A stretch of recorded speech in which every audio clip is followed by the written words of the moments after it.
الله الله الله الله الله الله الله الله.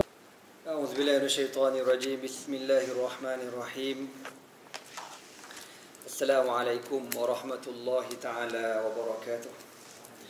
الحمد لله رب العالمين، والصلاة والسلام على سيدنا محمد وعلى آله وصحبه أجمعين. اللهم علمنا ما ينفعنا وانفعنا بما علمتنا وزدنا علما وعملا متقبلا وارزقنا رزقا حلالا كثيرا واسعا يا أرحم الراحمين.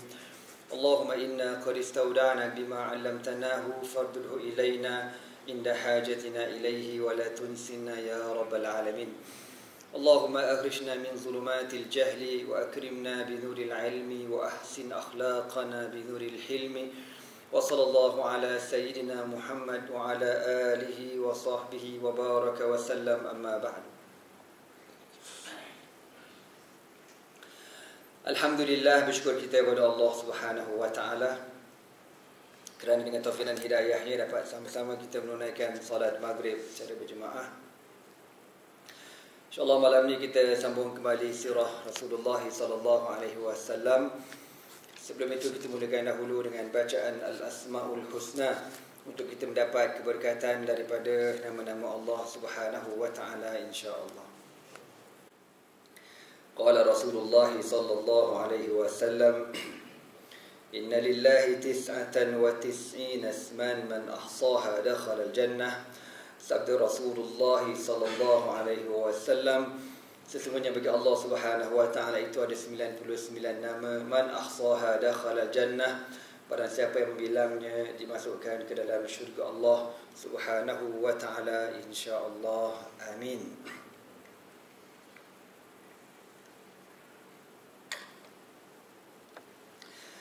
Sambungan kita pada malam ini, wa minas sabiqin al-awwalin, antara orang-orang yang terawal masuk Islam pada awal-awal dakwah Rasulullah sallallahu alaihi wasallam. Pada pertemuan 2 bulan lepas, pasal bulan lepas anda tak datang, ada muktamar dekat Kelantan. 2 bulan lepas anda cerita tentang Sayyiduna Suhaib Ar-Rumi radhiyallahu ta'ala anhu. Malam ni, wa minas sabiqin al-awwalin, antara yang terawal masuk Islam ialah Sayyiduna Abdullah bin Mas'ud radhiyallahu ta'ala anhu. Huwa Abu Abdurrahman. Beliau, kunyah beliau ialah Abu Abdurrahman. Anda dah pernah cerita kat tuan-tuan, orang Arab ni dia ada 3 nama tu, ada 3 nama sebenar. Lepas tu apa dia panggil Abu. Abu apa? Bapa kepada siapa engkau ni? Kalau dia ada nama Ana Abdurrahman, maka orang panggil dia Abu Abdurrahman. Dia macam Nabi Muhammad. Nama Nabi Muhammad, Muhammad bin Abdullah, tapi dia punya kunyah dia Abu. Bapa kepada siapa? Abul Qasim, bapa kepada Al-Qasim. Macam Abu Bakrin, bapa kepada siapa? Bapa kepada Bakar. Nama sebenar dia Abdullah bin Uthman. Ini nama sebenar Abu Bakar As-Siddiq, Abdullah bin Uthman. Jadi dia kata Sayyiduna Abdullah bin Mas'ud radhiyallahu ta'ala anhu, min akabirihim fadlan wa aqlan wa qurban min Rasulillah sallallahu alaihi wasallam. Salah seorang daripada para sahabat Nabi yang dihormati segi kedudukannya, kemuliaannya, wa aqlan segi kecerdikannya, wa qurban min Rasulillah sallallahu alaihi wasallam, dan dia ni orang yang paling hampir dengan Nabi sallallahu alaihi wasallam. Wa huwa min ahli Makkah, beliau berasal daripada kota Makkah. Wa minas sabiqin al-awwalin ila al-Islam, orang yang terawal masuk Islam. Wa awwalu man jahra bil Qur'ani bi Makkah, dan orang yang pertama sekali membaca Al-Quran secara terang-terangan di kota Makkah. Ceritanya satu hari Rasulullah SAW tanya dekat para sahabat, siapa di kalangan kamu yang berani membaca Al-Quran di hadapan orang-orang Quraisy? Maka kata Abdullah bin Mas'ud, ana ya Rasulullah, aku ya Rasulullah. Nabi kata, tak payah, kau Abdullah bin Mas'ud ni OKU, dia rendah orangnya. Kita duduk kita ni sama tinggi dengan dia berdiri. Memang orang dah radhiyallahu ta'ala anhu. Tapi dia pergi juga. Dia pergi di hadapan Abu Jahal, Abu Lahab and the gang tu. Dia baca Quran depan orang tua kutuk tu lah, Abu Jahal and the gang tu. Bila dia baca Quran, Bismillahirrahmanirrahim, Ar-Rahman 'allamal Quran, khalaqal insan, 'allamahul bayan. Tak dan berapa ayat mengamuk Abu Jahal. Kurang ajar kau. Dia pun belasahnya Sayyiduna Abdullah bin Mas'ud radhiyallahu ta'ala anhu sampai putus telinga dia. Putus telinga Abdullah bin Mas'ud dengan sebab baca Al-Quran di hadapan geng-geng Abu Jahal ni. Kana khadima Rasulullah sallallahu alaihi wasallam. Beliau merupakan khadim, orang yang berkhidmat dengan Nabi sallallahu alaihi wasallam. Wa sahiba sirrihi, juga beliau seorang pemegang rahsia Nabi sallallahu alaihi wasallam. Ya, dia ni Abdullah bin Mas'ud dan juga Huzaifah bin Al-Yaman, pemegang rahsia Nabi sallallahu alaihi wasallam. Wa rafiquhu fi hillihi wa tirhalihi wa ghazawatihi. Beliau menemani Nabi sallallahu alaihi wasallam fi hillihi, makna ketika Nabi berada di Mekah ataupun ketika Nabi berada di Madinah. Fi hillihi dengan maksud ketika Nabi tidak bermusafir. Wa tirhalihi, dan beliau juga menemani Nabi SAW ketika Nabi bermusafir. Wa ghazawatihi, dan peperangan-peperangan Nabi SAW. Qala fihi Umar, Sayyidina Umar berkata tentang Abdullah bin Mas'ud, wi'a'un muli'a ilman. Abdullah bin Mas'ud ni diibaratkan sebuah bekas yang dipenuhi dengan ilmu. Alimnya dia, alim. Masa nak belajar kat Syria dulu, ada seorang ulama bernama Syekh Naif Al-Abbas. Syekh Naif Al-Abbas ni orangnya lah, orang rendah, tapi pakar mu'arrikh Dimashq ataupun ulama sejarah yang terkenal di Damsyik. Ana tak sempat dengan beliau, tapi guru-guru ana yang cerita, dia ni orang yang kuat mengajar. Satu hari masa dia nak ke Ma'had, dia kena langgar dengan kereta. Dia kena langgar kereta, kaki dia patah. Bila dia kena langgar ni tuan-tuan, orang nak kejarkan dia ke hospital. Dia kata, ila aina antum turiduna an ta'khudhuni? Orang nak bawa aku ke mana ni? Ila al-mashfa, ke hospital. La, dia kata, ila al-Ma'had. Dia kata, bawa aku ke Ma'had. Kaki patah tu, Syekh.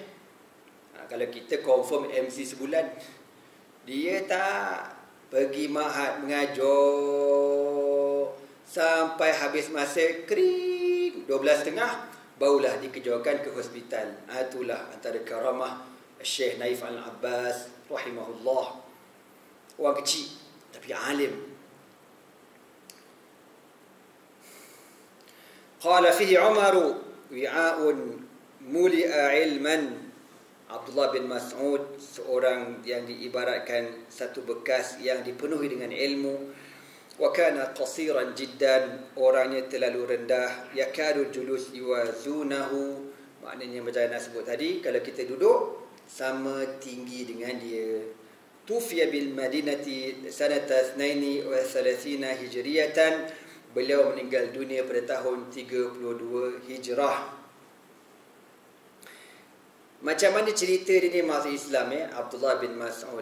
Kana yar'al ghanami li ba'dhi musyriki Quraisy. Dia ni bekerja sebagai pengembala kambing di kota Makkah. فلما رأى الآيات الباهرة وما يدعو إليه الإسلام من مكارم الأخلاق ترك عبادة الأوثان ولزم رسول الله صلى الله عليه وسلم. Satu hari Nabi SAW dengan Sayyiduna Abu Bakr As-Siddiq radhiyallahu ta'ala anhu bermusafir. Tengah-tengah berjalan dekat padang pasir ni, terserempak dengan Abdullah bin Mas'ud. Dia bawa kambing. Maka Nabi kata, boleh tak kita ni lapar, kita ni dahaga, nak tumpah minum susu kambing kau, boleh ke tidak? Kata Sayyiduna Abdullah bin Mas'ud, tak boleh. Ya, aku ni bukan owner, aku ni pengembala, ni kambing orang, pemegang amanah aku ni, mana boleh. Oh, okeylah. Nabi kata kalau macam tu, boleh tak aku nak pinjam seekor kambing betina yang masih kecil lagi. Kambing betina yang masih kecil lagi. Mana dia ada puting aja, tak ada susu. Kan? Orang pula kambing ke orang sama lebih kurang lah. Dia nak ada susu ni, dia kena ada anak dulu, barulah dia ada susu. Jadi kambing tu mungkin setahun, 2 tahun, wallahu alam. Abdullah bin Mas'ud pun ambil seekor kambing betina yang masih kecil, bagi ke Nabi. Nabi pun pegang kambing tu dekat dia punya halib, dia punya susu tu. Nabi baca bismillah. Tiba-tiba dengan izin Allah, membesar susu kambing tu. Besar gitu. Dengan izin Allah. Maka Nabi suruh Sayyidina Abu Bakar As-Siddiq ambil batu yang ada lekuk untuk ditadah air susu kambing ni. Abu Bakar pun ambil tadah, minum. Nabi minum, Abu Bakar minum, Abdullah bin Mas'ud pun tumpang semangkuk minum sekali. Dah habis minum, Nabi pegang balik dekat susu kambing ni. Nabi kata apa? Taqallas biiznillah.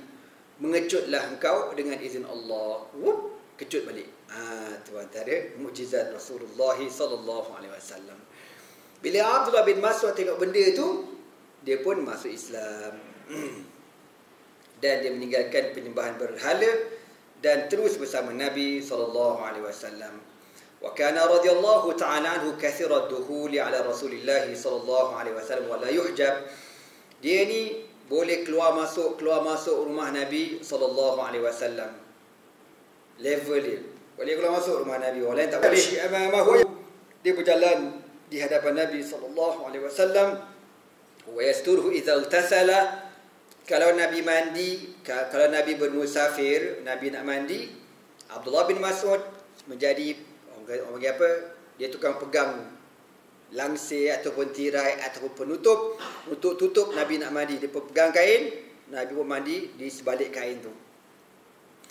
Wa yuqidhu idza nama, dan dia akan mengejutkan Nabi kalau Nabi tidur. Dia ni macam jam loceng Nabi lah. Nabi kata, wahai Abdullah, pukul sekian-sekian kau kejut aku ya. Dia pun jaga. Sampai waktu tu dia akan kejut Nabi sallallahu alaihi wasallam. Wa yulbisuhu na'alaihi idza qama. Apabila Nabi sallallahu alaihi wasallam nak bangun ataupun bangun daripada tidur, Abdullah bin Mas'ud akan pakaikan selipar Nabi sallallahu alaihi wasallam.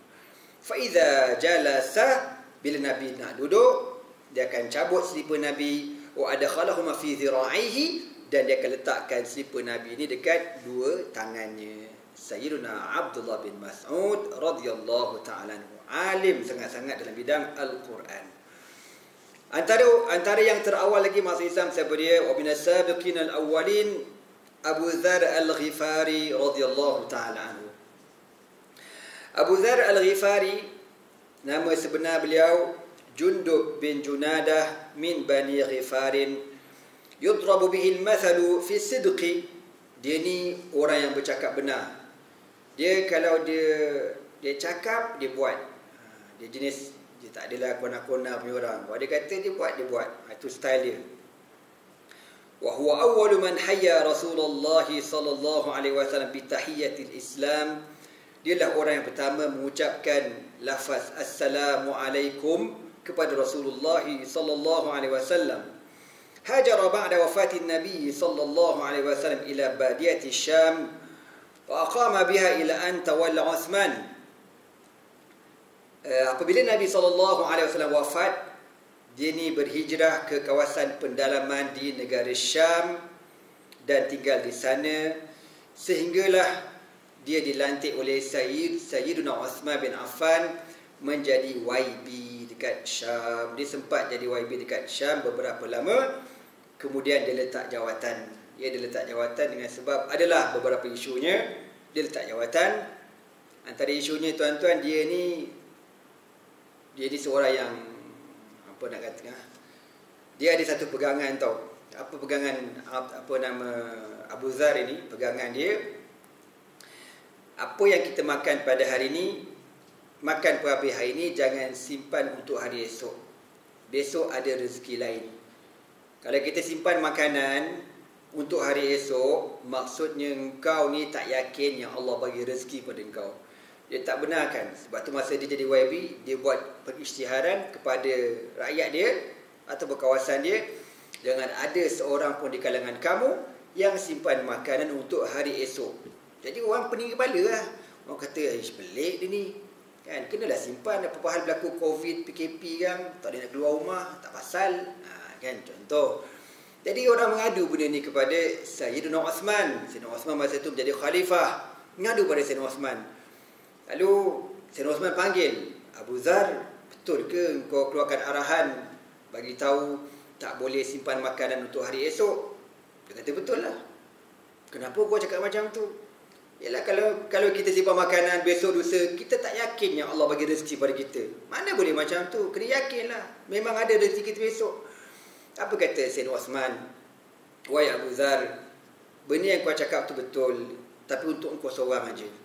Mana level ni level kau seorang aja. Orang lain tak boleh macam kau ni. Kau ni level tinggi sangat. Jadi bila Sayyidina Uthman cakap macam tu, dia kata, okey lah kalau macam tu aku letak jawatan. Letak jawatan. Dia tak heran dengan jawatan. Ada orang tak. Dia nak juga jawatan tu. Sampai sekarang. Dan tak COVID, tak COVID, yang penting aku jadi PM. Ada orang macam tu tuan-tuan. Nak kata macam mana? Akhir zaman. Jadi, dan beliau membawa diri sampai ke sebuah lokasi bernama Rabzah. Rabzah ni pinggiran kota Madinah dan meninggal dunia pada tahun 32 Hijri. Kisah dia meninggal dunia tuan-tuan. Masa tu dia sakit. Lepas tu bila dia dah teruk sangat tu, dia kata ke isteri dia, masa dia tengah sakit tu, bawa keluar dia, letak dekat tepi, tepi rumah lah. Dia duduk kat pinggiran jauh pada orang. Kawasan padang pasir. Jadi dia kata masa abang sakit tenat tu letak kat luar. Supaya kalau ada orang lalu, orang nampak abang dah tenat, suruh dia tunggu untuk selenggarakan jenazah Abu Dzar.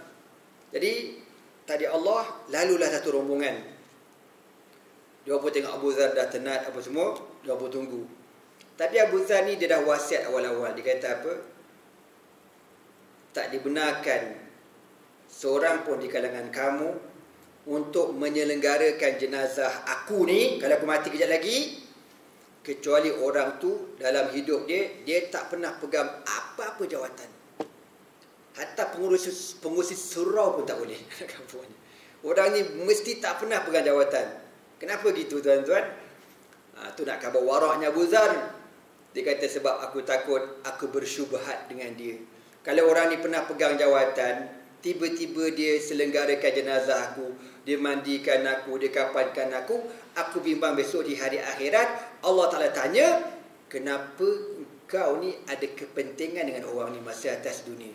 Tu waraknya Abu Dzar. Tuan-tuan faham ke tidak cerita aku ni? Macam tak pernah faham je aku tengok. Mentang-mentang lah pakai mask, muka lain macam. Faham tuan-tuan Mana dia tak nak langsung orang yang pernah pegang jawatan terlibat untuk menyelenggarakan jenazah dia. Dia takut bersyubhat dengan orang tu. Ditakdirkan Allah dalam rombongan ni, kalau tak sabar mana nak baca dulu, lamalah nak baca. Dalam rombongan ni ada 7 orang tau. 6 orang semuanya pernah pegang jawatan. Kecuali ada seorang budak, orang kata agak dewasa, dia ni tak pernah pegang jawatan. Maka budak inilah yang menyelenggarakan jenazah Abu Dzar. Dialah yang mandikan, dialah yang kafankan, dia belaka. Gitu. Itu nak khabarnya warak sangat Abu Dzar ini radhiyallahu taala anhu. Okey, cerita dia masuk Islam macam mana? Dia kata Wa min as-sabiqin al-awwalin Abu Dzar al-Ghifari. Wa kana min Arabil badiyati fasihan hulu wal hadis. Beliau merupakan Arab Badawi, Gipsi.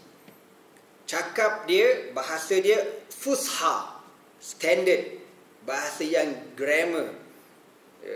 Orang Arab ni tuan-tuan zaman dulu, kenapa zaman dulu tak ada subjek nahwu saraf ni? Zaman subjek nahwu saraf ni dia start zaman Sayyidina Ali bin Abi Talib.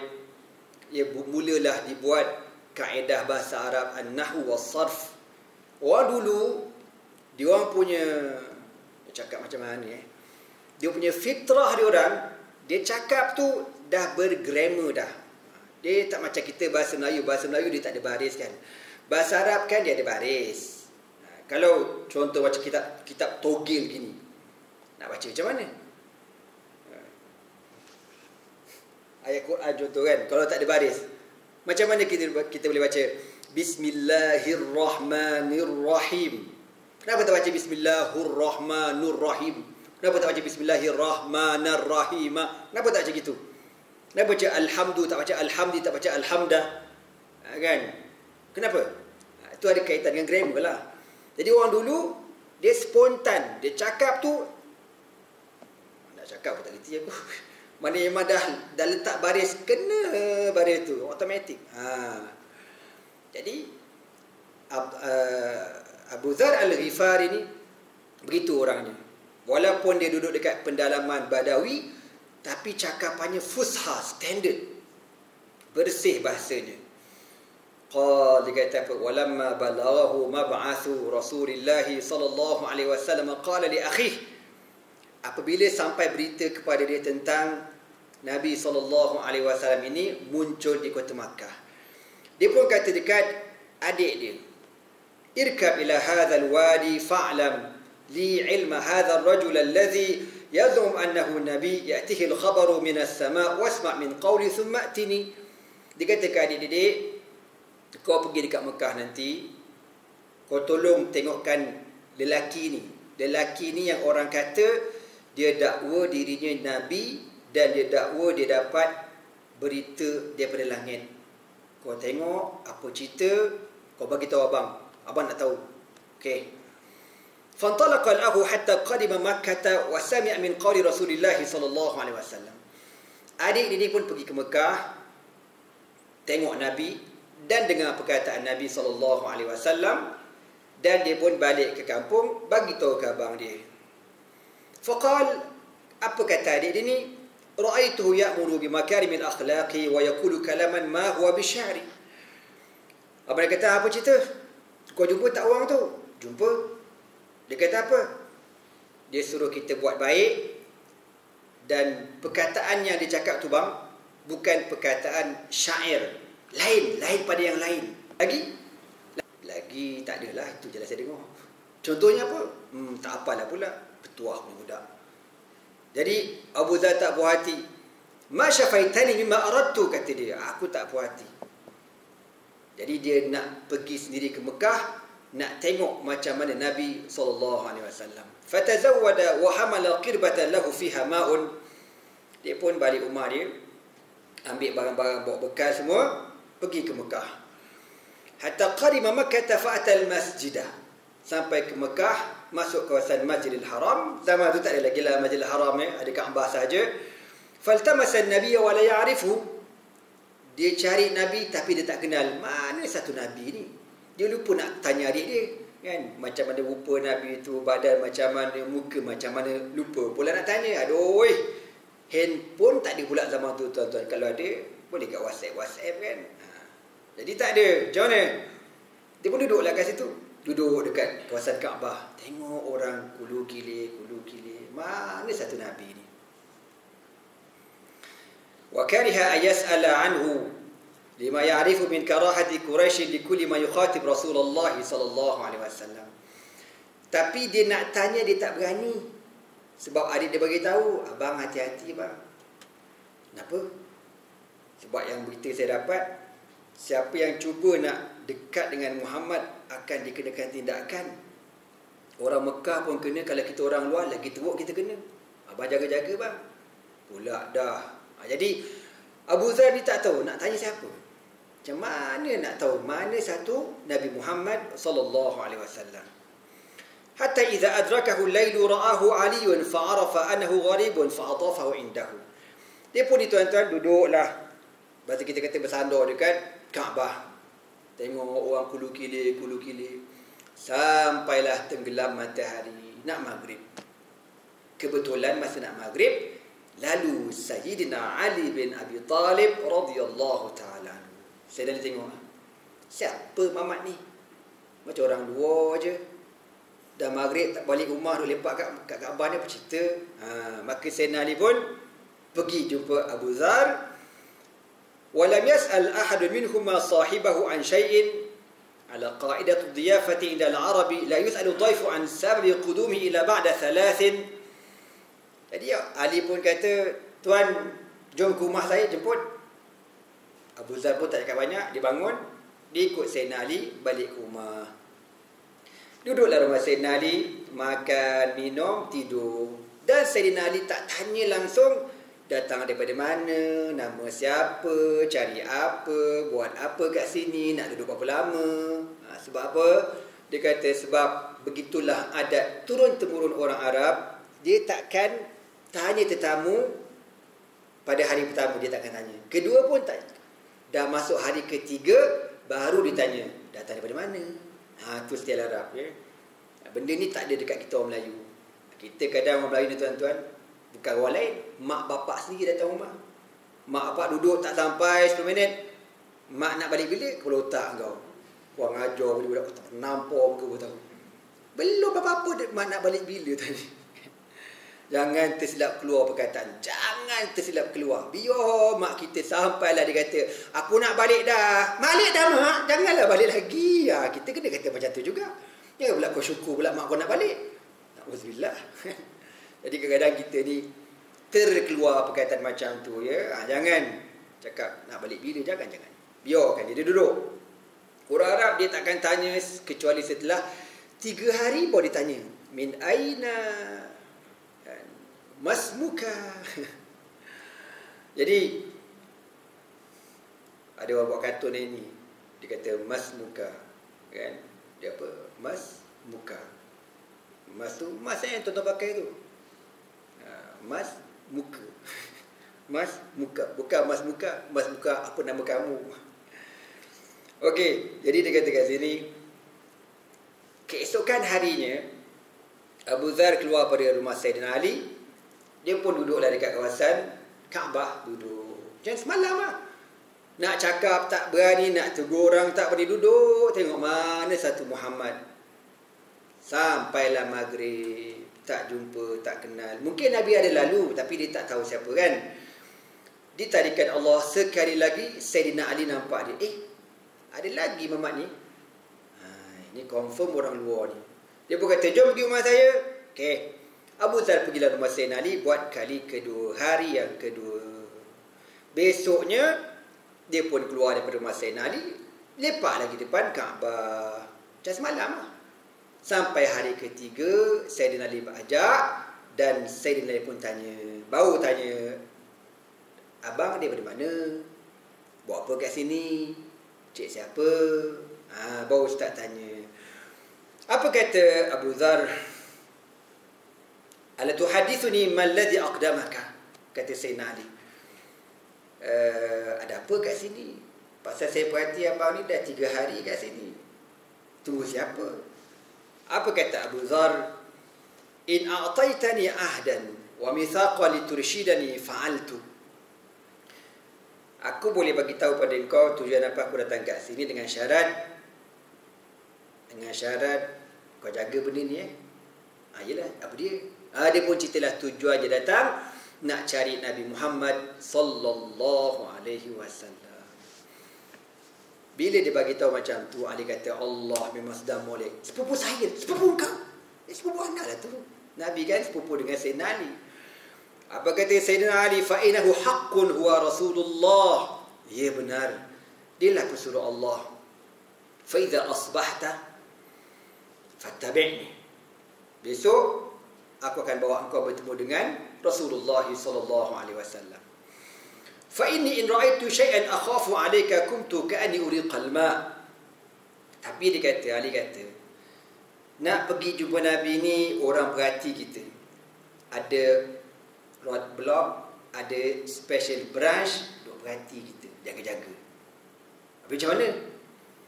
Nanti aku jalan kat depan, kau follow aku kat belakang. Jangan dekat-dekat, jaga jarak. 100 meter, 50 meter, jaga jarak. Tapi kau jangan hilang pula. Kat aku jalan, entah mana kau pergi. Kau follow je aku. Sebab orang perhati. Orang akan tengok ni geng siapa, geng siapa, geng siapa. Siapa yang Sayyidina Ali jalan dengan siapa ni? Tak pasal kena tangkap sekarang. Okey. Sebab orang perhati kita. Anda teringat masa kat Mesir dulu.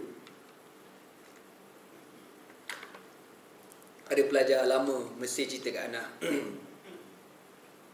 Pelajar ni lama lah. Dia duduk Mesir lebih kurang 10 tahun tuan-tuan. Jadi masa tu dia bawa tak Ana Tok Wajadi pergi datang Mesir. Dan dia orang nak jumpa dengan Al-Ikhwanul Muslimun dekat Mesir. Jadi tuan-tuan pun tahulah dekat Mesir ni, Ikhwan Muslim ini paling dibenci oleh kerajaan Mesir kan. Dianggap teroris dan sebagainya lah. Jadi dia kata nak pergi bawa Tok Guru jumpa orang Ikhwan ni. Ya Allah, dia kata naik teksi, turun teksi. Dia ni pun ada orang bawa dia lah. Turun kereta ni, berapa kali kereta aku tak tahu. Pusing, dia kata dekat sejam lebih. Rupa-rupanya tempat pertemuan tu dekat gila dengan rumah aku, dia kata. Macam kita kata 2-3 sempang lah. Dekat aja. Tapi dia punya corner tu pergi Tanjung Karang dulu, kau tahu tak? Anak kita nak kamu ni. Pergi tak faham mampus tu. Kat sini je. Kenapa macam tu? Sebab orang perhati. Sebab ada special brand follow. Nak ke mana. Sampai macam tu.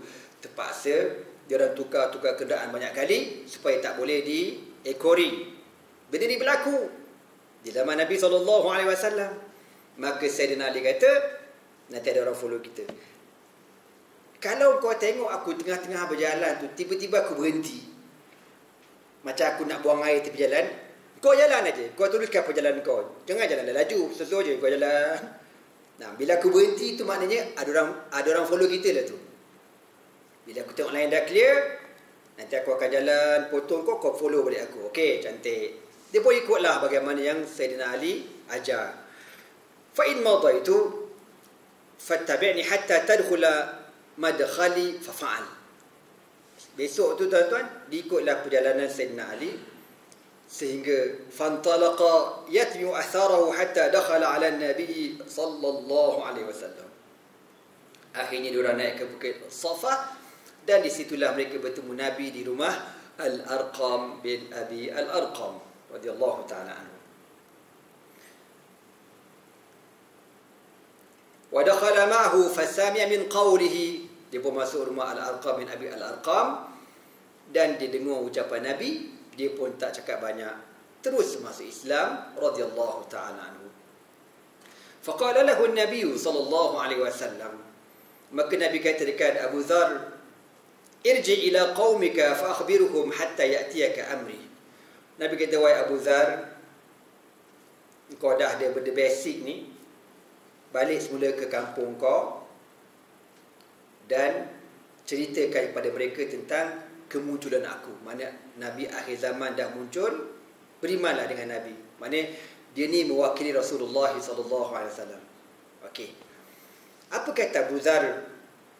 Wallazi nafsi biyadihi la asrukhanna biha baina dhahranihim. Demi Allah yang diriku berada di dalam kekuasaannya, aku takkan balik macam tu sehingga aku akan isytiharkan di hadapan orang Quraisy yang aku dah masuk Islam. Azan dulu. Balik ke cerita kita ni tuan-tuan. Jadi Rasulullah SAW bagi tahu kat dia, wahai Abu Dzar, kau balik kampung kau dan bagi tahu ke orang kampung tentang yang Nabi akhir zaman dah muncul. Abu Dzar kata, demi Allah yang diriku berada di dalam kekuasaannya, Dia baru beriman tak ada berapa second tuan-tuan, tapi iman dia subhanallah. Pelik, iman dia pelik, subhanallah.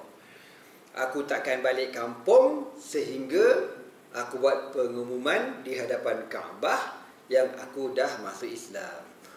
Memang cina khas lah. Orang Mekah pun tak berani declare dia tu orang luar. Orang Mekah ni, orang Mekah lah. Orang Mekah pun tak berani. Dia orang, bahasa kita kata orang hijau tak mana tanjung garang gitulah. Kau pula nak declare. Dia pun nak buat. Tapi tak payah. Dia pergi juga. Dia pergi tuan-tuan. Fakharaja hatta atal masjidah. Fanada bi'ala sawtihi. Ashhadu an la ilaha illallah wa anna Muhammadar Rasulullah. Dia pergi dekat Kaabah. Kuat-kuat pula tu. Dia menjerit. Ashhadu an la ilaha illallah. Wa ashhadu anna Muhammadar Rasulullah. Dia sebut macam tu. Mengamuklah orang tua tu. Abu Jahal and the gang. Qal faqama al-qawmu fadarabuhu hatta adja'uhu. Lalu Abu Jahal, Abu Lahab and the gang belasah dia ramai-ramai. Sampai orang kata berdarah-darah terbaring dia ni, teruk kena. Tengah-tengah macam tu. Wa atal Abbas fa akaba alaihi wa qala wailakum awalastum ta'lamuna annahu min Ghifarin wa anna tariqa tijaratikum ila Syam alaihi. Tengah-tengah dia belasah tu. Lalu Sayyiduna Al-Abbas bin Abdul Muttalib, pakcik Nabi. Al-Abbas masa ni belum masuk Islam lagi. Dia kata, korang belasah siapa tu? Korang belasah siapa tu? Abbas kenal dia ni. Kau tak tahu ni siapa ni? Ini daripada Ghifar, kau tahu tak? Ghifar tuan-tuan, satu kabilah yang duduk dekat padang pasir. Diorang ni kabilah penyamun tarbus. Kau nak mampus? Bahasa gitulah. Korang ni bisnes tahu tak? Korang berniaga daripada Mekah ke Syam. Korang akan lalu dekat kampung diorang ni, kampung Ghifar. Kau nak mati, kau nak kena kidnap. Kau tahu tak kau belasah siapa tu? Abu Jahal kata, ya betul. Tahu tak apa? Dia pun okey. Dia pun lepaskan Abu Zar. Maknanya berisiko lah. Bila kau belasah Abu Zar, kalau Abu Zar balik kan, dia kabur kau kampung, aku dah belasah ni. Kau nampak orang Quraisy datang berniaga, rembat cakap banyak tak ada. Jadi dia takut lah.